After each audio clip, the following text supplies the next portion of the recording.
Warning! Hey, dumbass! This show is called The Offenders.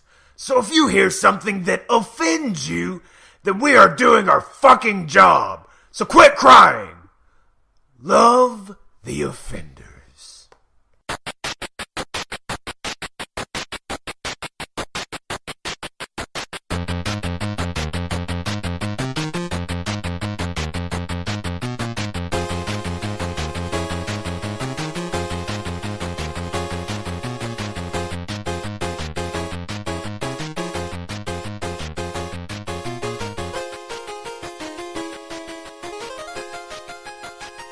Hey guys, welcome back to another episode of the Offenders Podcast. This week I am Kyle.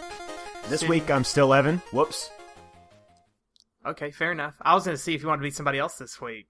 No, I mean, well, maybe if I could switch out bodies with what's the name of the guy in Super Street Fighter 4? He's like the color of a New Way wiener, but he's a wrestler. Oh, it's the Turkish dude who covers himself in oil, right? And he's got an awesome mustache. I would like to look like him for at least the week of Dragon Con so I could get laid by a bunch of girls. Hakan? Is that his name? It's, yeah, I think that's it. Okay. And then that way, I could show people how to get to places and be like, hey, Evan, do you know how to get to the fucking Euro bar? And I could be like, yeah, it's that way. And then I do the move where I point my finger and my bicep moves. It'd be fucking awesome. Yeah, I just remember him because, somebody used him in the Evo Fighting Championship a couple weeks ago, as a hard counter to some other character and totally wrecked face with him. Yeah. But I'd never seen... Go ahead. We're so courteous. I had never seen anybody really play him, though, so I didn't know, half the shit he could do, covering himself in oil and slipping around and all sorts of weird-ass shit. Yeah, the newer characters that come out for these newer fighting games just do stuff that's, so unbelievable, because when we were growing up, you had, the turtle guys like Guile, then you had the Shota clones like Ryu and Ken, but now they just come up with stuff, and it's where the fuck do they get these ideas from? But I guess that's how they keep it fresh, you know? Yeah, I guess so. Alright, well, so this week we got a couple stories. We got another question, as always. They're going to start it off, the story that kind of broke earlier this week. It was in reference to the Prime Minister of Great Britain deciding that they were going to attempt to ban online pornography. So I know this is really a story that got Evan upset when I told him about it. But let me give the basis of it, and then I'll get your opinion. Go ahead. I'm going to try and not punch my computer. It's not exactly banning it, but it is. It's kind of weird, but David Cameron, the Prime Minister of Great Britain, basically said that he wants to make it where the cable providers or the internet providers over there block online pornography going into homes. However, if you wish to have it, you can contact your cable provider and inform them that I do wish to receive pornography, and they can enable it for you. Okay. Now, the reason he claims this is being done is in an attempt to basically combat online child pornography. All right. So now, Evan, let's get your opinion on this. First off, I'm fucking ready to buy a plane ticket and go to Britain for fucking war.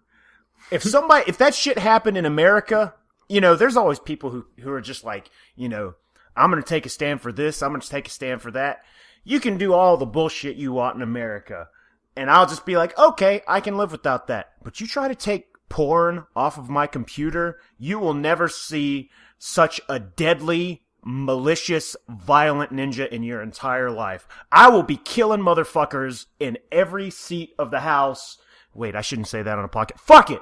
I would kill every fucking person when they're sleeping. Yeah. I'm gonna fucking kill them while they're sleeping, hanging out in their rafters with the fucking thread hanging down, dripping poison into their faces. If they roll over, I'll fall down and I'll fucking break their necks right off their bodies, and then I'll carry their head to the next person's house just in case he's awake so he sees how fucking much it's gonna suck to die by my goddamn hands. Which are gonna be extra strong from all the masturbation. Especially the right arm. Also helps with playing death metal blast beats. But I digress.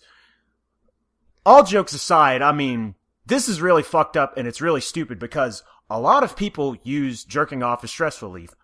myself included. Now, some people take it a little far and they never leave the house, but it's all about, finding your nice, what do you call it? Finding the median or whatever it is. But the point is, if you're removing something which is probably the most victimless crime in existence, when you compare it to actual prostitution or whatever, where sometimes women don't even have a choice, this is something where I could just be like, hey, I'm going to go be a porn star. I'm going to go get laid. I'm going to get paid for it. That's a fucking legitimate job. You got to get tested for fucking venereal disease. I'm getting off on a rant here. The point is, if you take this away, you're going to have, oh my God, the gods above have spoken to me, Kyle. I realize what it is. Okay. This is going to happen in America. And you know what's going to happen after that immediately? Gun bans are going to be lifted. The government is trying to make us pissed off because we're not getting laid. We can't have prostitutes. All of a sudden, we're going to have all these guns, and we're going to kill each other off just like they've wanted to the whole fucking time. It's an entire ruse, just like the Xbox One, with the fucking saying they're going to watch you, then calling it back. I'm not stupid. I see where this is going. Fuck them, man. Let's go to Britain right goddamn now. All right, so I'll say this. I believe it is a ruse. I don't think it's a ruse to the level that you think it is. But this is what I think's happening with it, okay? So first off, they claim it's to stop child pornography, which we can all agree is terrible, and it's not something that does need to be stopped, okay? Okay, I agree with that 100%. I don't think that is anybody has a problem with that. But by them making it an opt-out program and not an opt-in program, they're automatically assuming if you opt out, you're into child pornography. That's basically the way I take it. So they automatically ban it for everybody, but if you want it, they've already said that the reason they're banning it is for child pornography. They're going to assume that you, as somebody who wants pornography, must be wanting child pornography to go along with it. Okay?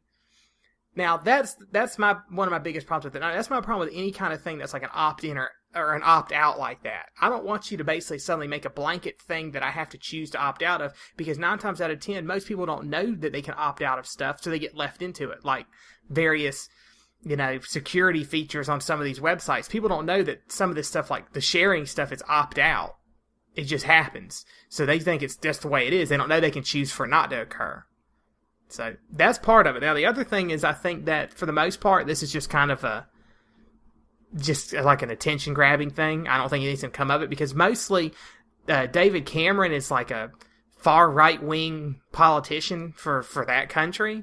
And most of the people in the parliament fucking hate him. So even if they agreed with what he's doing, they're just going to vote against it because they fucking hate him. Like he's one of these people like nobody likes. It's like, how the hell does he keep getting elected? Because nobody claims to like him. So this has not gone through yet. To my knowledge, it hasn't. Last I heard is it was still something that was being brought up. Now, my other problem with it is the fact that it's just a type of censorship that's going to basically, it leads to more censorship. And the ISPs over there who control all this have even said that, like, if you want this kind of level of censorship, then that you need to move to North Korea. I mean, they've actively said that. And they said that, a couple of them even come out and said that that's not the only thing they want to ban. There's other stuff they want to lead to, too, which was something that was in my mind. I'm like, so if this goes through, who decides what's pornography? Exactly. Yeah, I mean, does it come down like there's just a group of old people sitting in a place watching all this stuff and like, that's pornography, that's pornography? I mean, are they going to say that some movie where some woman shows her tits is pornography all of a sudden, so now I can't watch some movie? Or is it going to be one of these things where any kind of nudity, so even stuff that's educational, is now going to be banned? Because not even just that. Fucking goodbye baseball team mascots, no more furries. I'm sure that would make you happy, Kyle. But there's some fucking ravers out there who are going to be crying when this shit happens in Britain. Yeah, it's just one of those things. It's like it goes down to what level, who gets to determine what is pornography.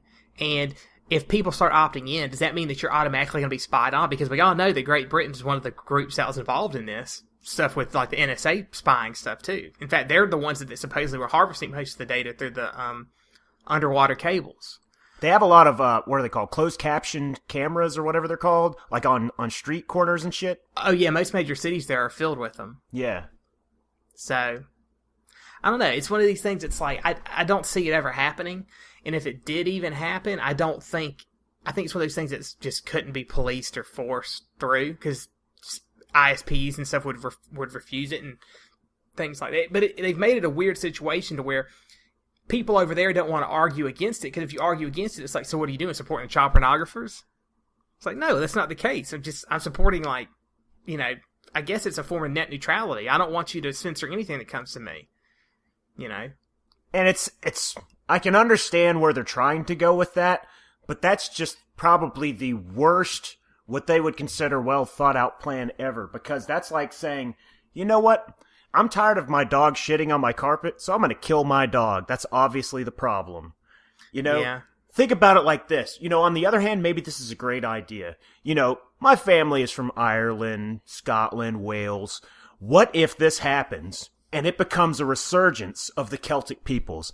Fucking people running naked, covered in blue woad, ripping the heads off people in these fucking bullshit bureaucratic seats, telling them what they can and can't watch. It's like, oh, you want to tell me I can't have double D's? Well, how about double D's nuts in your face after I cut your head off with my awesome sword? I like the extremes that you go to over this. Like, you assume, like, the moment that pornography's banned in a country, like, the people just completely lose their fucking shit and just go on killing sprees and stuff.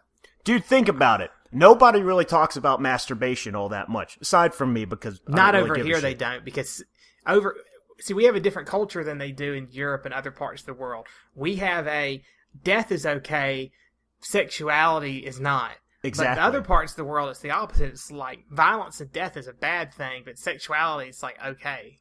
That's the problem over here. That's why there's so much really. I think that's why the sexual stuff over here is so fucked up, is because people are so repressed. They don't know how to get out things. That just goes to show you how fucked up America is, when you can turn on the news and see somebody's fucking head smashed open on the concrete. And it's okay for children to watch that, but goodness forbid Janet Jackson's nipple falls out during the halftime show. It's the end of the fucking world. That's a beautiful natural thing. It's what you're born with. You're not born to this planet to rip people's heads open. You're born to fucking make love and make the best of yourself. But somehow America got that ass backwards. Oh, it's the religion side of it. Fucking ass. You know what's weird? They have one of the most liberal churches over there. What's it called? The evangelists, because they're pretty much like super liberal Episcopalians. So how the fuck did that happen? No clue. Fuck, man. That Jesus Britain. shit's weird. Yeah, for real, dude. I know, man. But you know, you like zombies, so how can you judge him, huh? That's true. I am known as Zombie Jesus in other circles of the internet. That's right, dude. Whoa. Let's not get into that. That's a topic for another time. Moving on. Fair enough. All right, so kind of sticking with the same theme for today. There's a story that was published. I read online about a man who admits to having had sex with over 1,000 cars. And I did say, I didn't mumble, I didn't stutter, I said 1,000 cars. Okay, so Edward Smith, who lives with his current girlfriend, which is a white Volkswagen Beetle named Vanilla, insisted that he's not sick and has had no desire to change his ways. He said that, or his car said that? He said that. Man. Huh, talk about an auto-erotic fixation. Hi-oh! He's been in a 5-year relationship with this car. Shit, that's a longer relationship than I've ever had with a person. Damn, well, mine lasted, my last vehicle lasted for 12 years, but I wasn't fucking it, so I really couldn't tell you how that would affect its life. You know, that's one of the things that gets me about this, too, is that, like, he claims to have had sex with 1,000 cars, but I want more details. Like, how do you have sex with a car? Where does the dick go? Between the seats?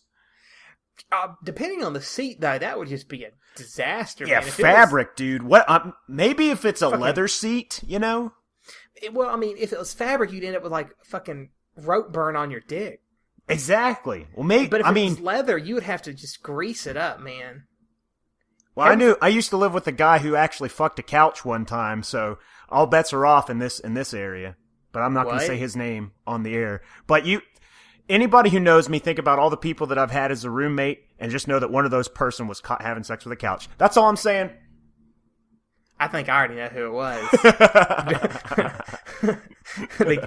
Oh, God. Anyways, now I'm terrified to sit on a couch I don't know, that's been around you, or that's been in a home of yours. Oh, my couches are fuck free at my house. I can tell you that for sure. Okay, that's good. All I do is sit at home and watch anime. How the hell am I going to get laid? Okay, but Or have sex with a couch?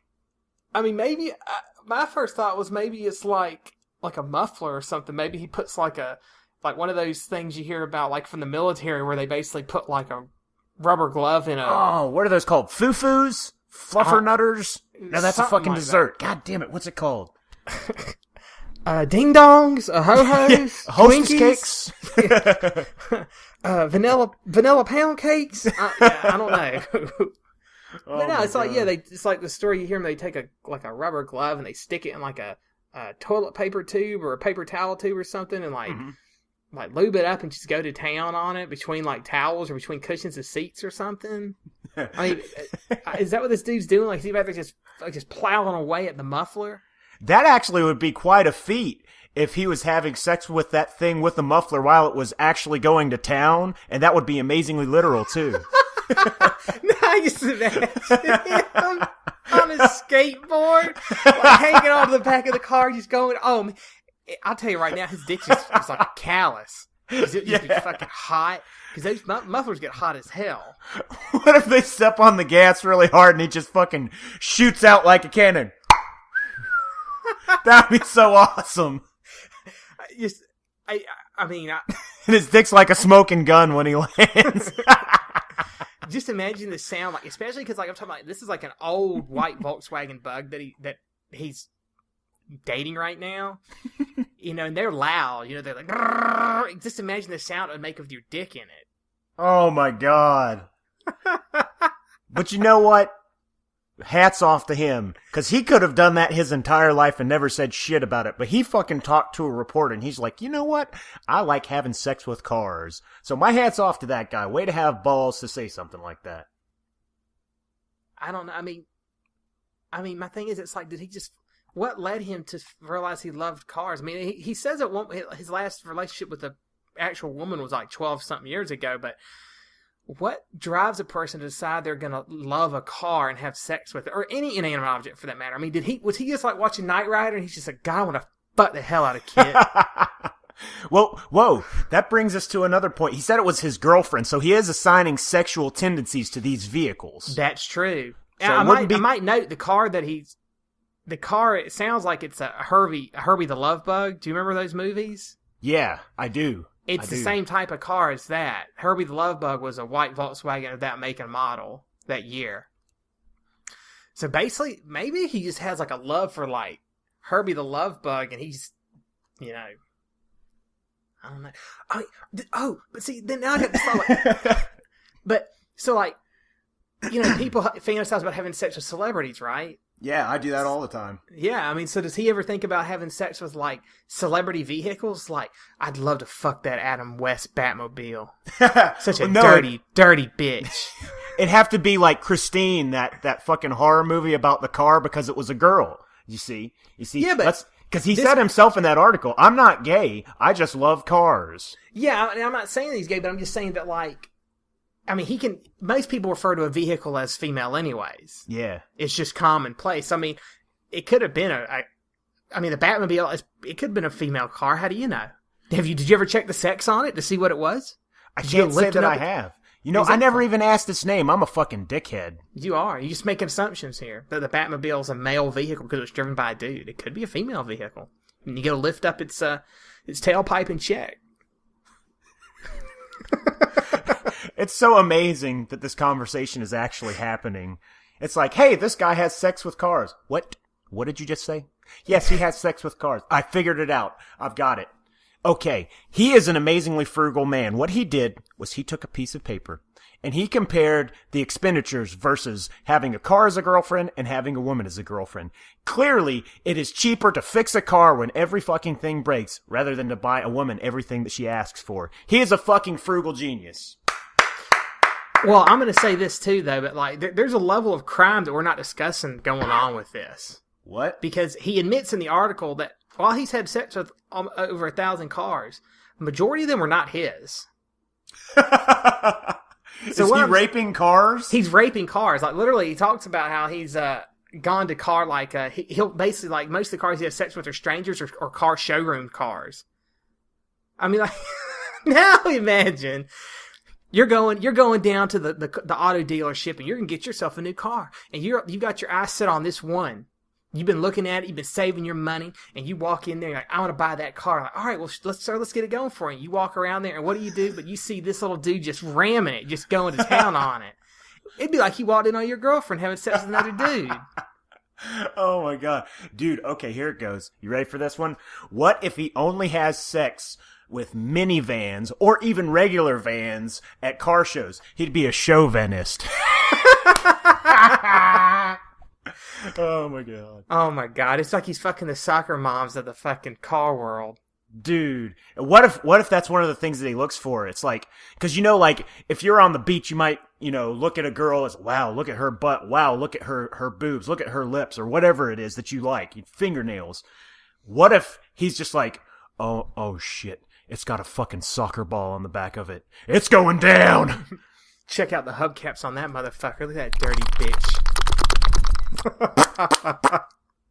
All of a sudden, what if he's just an amazing prankster and he just jizzes in the gas so that the car won't start? Oh god. Like the old sugar trick, but a different kind of sugar. Sack sugar. Imagine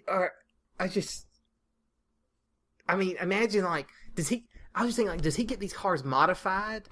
He modifies them all right. Well, I'm just saying that, like, maybe we're thinking about him fucking these all in the wrong way. Maybe he's not just fucking a seat or fucking motherfucker. Maybe like he gets it modified so his cars are yiffable.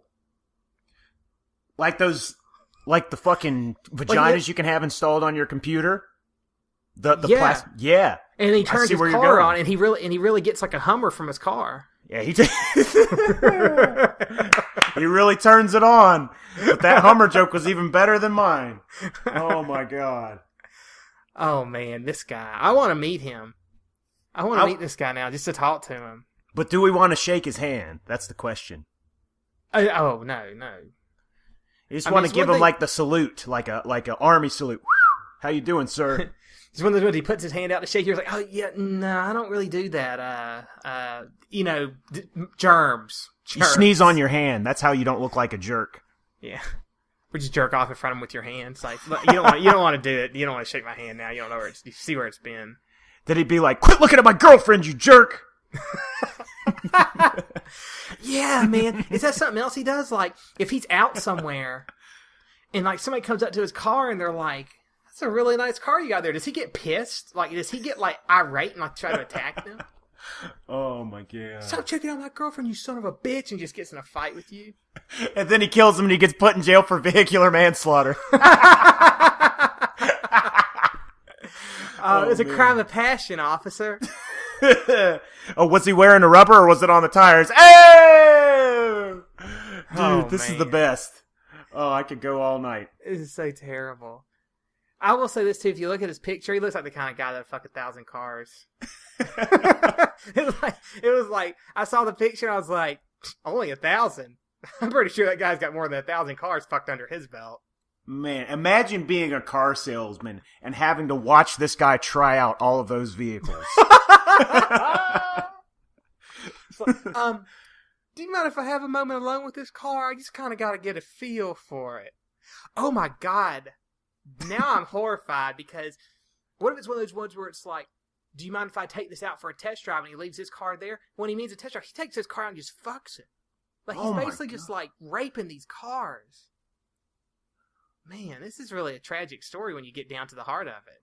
I was about to compare him to the Wilt Chamberlain of vehicles, but this is getting pretty sad. You know, he's molesting these vehicles. He is. They should ban online car photos so they could stop car pornography. Dude, I bet somebody would seriously have that conversation if that shit passed in the House. They would. They'd be like, oh, yeah, let this shit happen. That's my politician voice.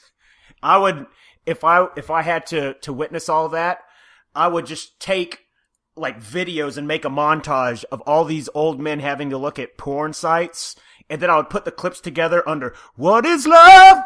Baby, don't hurt me. Don't hurt me. Dude, that would be fucking hilarious. And just watch him being disgusted. What was this rubbish people is watching when they bake their meats? What are they doing? I kind of hope that when that happens, like if it happens, that like the picture is going to pop up when you try to look at it. If you haven't given them permission to show it to you, it's going to be a picture of the queen just kind of looking down at your junk, just like in disgust. She's just like, ugh. Oh, man. All right. Well, I think that's enough on these stories. Yeah, that's enough dick talk, enough booby news. So, Evan, you have a question for us? Yeah. Talk about a state change. I wanted to ask you a deep question, but I'm going to go ahead and answer first because I know I dropped this on you pretty soon and it's something you have to think a lot about. It is, what are 3 things that continuously motivate you? They can be singular people. They can be an ideal, just whatever 3 things you can always go back to and say, this is it right here. For me, I'm gonna try and make it kind of short here. Number 1 would be a movie called The Secret. It's based on a spirituality called Law of Attraction. And holistically, I mean, this came out back in 2006, but it's called New Thought. This stuff has been around for a long time. And the reason that I like this is because if you look at New Thought as a religious belief, you're just like, wow, this is a little weird. But the way that The Secret has presented it, you can look at it as a mystical practice if you're spiritually inclined, or you can just look at an extremely logical reason as to why you should use positive thinking. So either way, it's a win-win. It's going to help you diminish your ego. It helps you rethink what your ideals are. It helped me find a bunch of shit that was going on in autopilot in my subconscious that was making me miserable, asking different questions because I wasn't asking the right thing. And to be quite honest, it saved one of my roommates' lives because he broke his back actually being power bombed through a flaming table. Mm. And when that happened, he was pretty much ready to kill himself. So we both got the DVD at the same time and we watched it. And it's just, no matter what way you think about it, if it's purely scientific, if it's purely religious, either way you're going to come out of that with something great. That's number 1 for me. Number 2 for me is a guy named Stephen K. Hayes. He is the guy who pretty much brought ninjutsu to America. He was the first non-Japanese guy to go over to Japan to find authentic ninjutsu. Okay, I know who that is, yeah. And he studied under the Grand Master of authentic ninjutsu. It's called Togakuri Ryu, which means School of the Hidden Door. Just how fucking badass does that sound? School of the Hidden Door. But the guy's named Masaki Hatsumi. We call him Hatsumi Sensei. And he trained over there for a number of years. He and Hatsumi Sensei pretty much single-handedly destroyed the stereotype that Hollywood created in the 80s with this ninja boom that they had where it's like, oh, ninjas are just guy in black pajamas who kill other people. He busted out historical, stories. He showed scrolls, all this stuff, just showing that the ninja were much more a source of social uprising to the samurai class who had become corrupted in their power. And these were just normal everyday people, good-natured people who are just like, we can't let this shit happen to our community. And not only that, the guy actually got ordained in Tendai Mikyo Buddhism. He is a full legitimate priest. He invented his own system of martial arts, Toshindo, which means Path of the Spirit Sword. Again, how fucking awesome does that sound? He was a security guard for the Dalai Lama. And most importantly to me, he married a beautiful Japanese woman who happened to be the daughter of the Grand Master. How fucking badass is that? Wow. And number 3 is something that I talk about quite frequently. The Tiger Mask donation phenomena. This requires a little bit of backstory. There is an old anime called Tiger Mask. And basically it's about a guy who was an orphan who, as he grew older, became obsessed with wrestling. And what happens, you don't find this out till a little bit later on in the story, but he becomes like the most vicious, bloodthirsty wrestler. In wrestling terms, it's called a heel, which is what you call a bad guy. He becomes the most vicious, bloodthirsty heel in history. And he would pretty much fight anybody as long as they gave him money. So people see him fighting on TV, just, cutting people open, just being just vicious and ferocious. But the whole time, he is saving up money to help out orphanages all over Japan. So he's like the number 1 anti-hero because he looks like a bad guy, but he's actually doing all this for really good means. And what happened is this anime became so popular over in Japan that back in 2010, people started randomly donating shit to orphanages, to schools, money, gifts, school supplies. And on the note, it would say, from Naoto Date, which is the name of the guy in Tiger Mask. And it wasn't just one person. This is stuff that's still going on to this day. Yeah. And it just goes to show you, anime is fucking awesome because this series, which is fictional, has inspired people to do real acts of random kindness. You know, there's no reason for people to do this other than the fact that they saw this series, which inspired them to find something in themselves to be a better person. And they're looking out for the next generation. So I still see stories about that popping up here and there, people signing the notes and leaving them on doorsteps and stuff. And it's just like, that's something that you can't really describe. You know, there's no reason that people want to have to do this. It's just something that feels right, and it's something that they do. And that alone keeps me going, you know, to try and find ways to better myself. Because if people can find that kind of humanity from an anime series, who the fuck knows what else we can find within ourselves in any areas. That's pretty deep. I can be a little deep sometimes. I'm sorry about that. It's okay. I don't know. You did spring this on me. And I've actually probably been the most unmotivated I've ever been in my entire life. In, like, the last couple months. Like, I can't find motivation to do anything. Like, school's about to start back up for me, and I dread every moment of it. I just don't even want to have anything to do with it. And I used to would say that one of my big motivations for what I did with school and work was to actually do a job I want to do, but the more I go through school and finish out my degree, the less I know if I really want to do that for the rest of my life. So it's kind of like, but it's one of these things, it's like at this point I spent all this time doing it, so it's like, well, fuck it, might as well get a job doing it anyways. You spent the last 6 years focused on it, so what the hell else are you going to do at this point? You don't have a choice. You're really good at it, so that's like even another reason to take a step in that direction. Yeah, but I don't know. It's one thing to be good at something and enjoy doing it. It's another thing just to be good at it and not like what you do. Because I mean, there's plenty of people who I'm sure are good at things and they don't like doing it, but they do it just because. But does that make you happy? So that's a deep question. Yeah, you know, like I know a lot of people. Like a lot of the people I go to school with, it's their motivation is a well-paying job that's going to make them a lot of money. But I asked one time, I was like, is that going to make you happy, though? I'm like, are you really going to love having a job where you spend 60 hours a week working with, like, crazy deadlines and no free time and constantly, like, on the move and grind, and it's just no downswing ever? And she was like, I don't know. I was like, yeah, exactly. You don't know. I was like, I can tell you that I don't like that. I've done it before. I don't want to do it again. I was like, and that's the type of job I don't want to get with my degree. But that's the majority of the jobs that are out there with my degree, unfortunately. So, I don't know.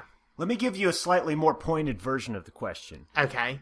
You're a man who is consistently pursuing means to become more intellectually sound. You favor intellectualism over most other things in life, logic. What is it that makes you go after those things? I've always liked to understand and know. So I just, you know, like, when something crazy pops up, you know, like some news article and something like, what the hell are they talking about? I instantly try to go read about it and figure out what it is. Like, a great example was, this isn't necessarily news, but the trailer for Keanu Reeves' 47 Ronins was released. Yeah. And that look, I saw it and I'm like, and I didn't know anything about the story. I was like, that looks like a pretty good fantasy action movie. But one of the comments I saw said, why couldn't they have just made it like the actual story? So what's the actual story? So I went out, I found it, and I read it, and I was like, wow, this is an amazing story. This is amazing, and it's true. I was like, this is an amazing piece of history. Why did Hollywood have to go fuck this up? So now, while I was at first like all into it, but now that I know the truth behind it, I can't be into that movie. Like, I probably won't ever watch it just because. It's like, I know the true story behind it. I can't be interested in it anymore. Which can be downside because when other people post about it, like earlier, I was just like, fuck this, fuck Hollywood, this is bullshit, blah, blah, blah, blah, because I get so irate about it. Yes, so, I've noticed in the past. in the past, like, 8 hours. I was pretty nice, though. I didn't get really rude. I was just, like, made points. You know? But, yeah, I just like to understand and know. So that's what drives me. It's just, like, things like that. Like, also, I like to help other people understand and know. That's probably why I lean most towards, like, end up doing education when I'm done with my degree. Mm-hmm. Even though everybody's like, oh, there's no money in that, and it's terrible, and blah, blah, blah, blah, blah. Yeah, but fuck it. I'd rather do that than work for some giant corporation that's going to shit on me, or the government's going to shit on me. At least I can enjoy what I'm doing and try to better society while I do it. You know? So, if I understand that correctly, one of your motivating ideals is teaching people to become better through understanding. Yeah.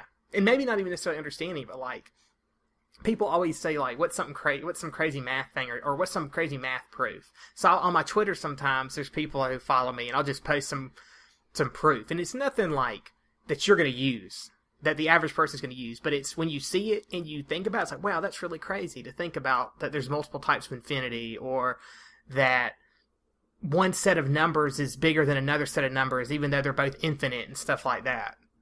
Yeah, you're using math as a philosophy. Like, speaking of 47 Ronins, a saying that the samurai used to have was to learn the sword, use the brush.